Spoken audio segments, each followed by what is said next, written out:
Arxasında. Hə, Nə üçün?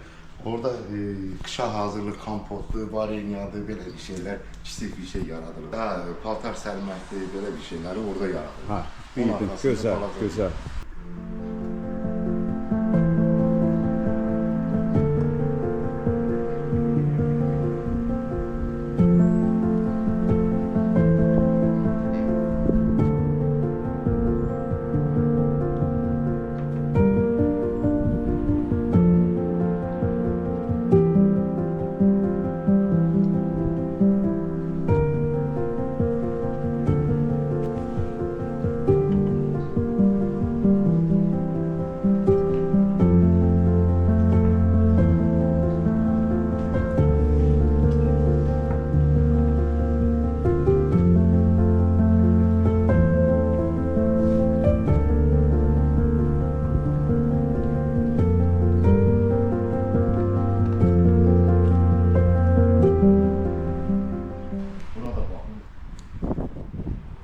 Burada bizim söhbətgah yerimiz.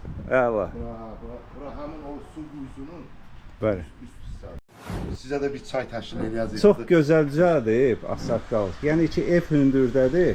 Bəli, bəli. Torpaq bağ aşağıdadır. Əla. Ev hündürdədir. Bəli. Buran da ümumi bağ. Müxtəlif meyvə ağaclarıdır. Çox gözəl. Tutdu, güllərdir, alça ağacıdır. Əla, əla. Cilanlardır, işlədir, hamısı var. Əla, gözəl.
Vüsal bəy, buyurun gəlin bu evin giriş hissəsinə.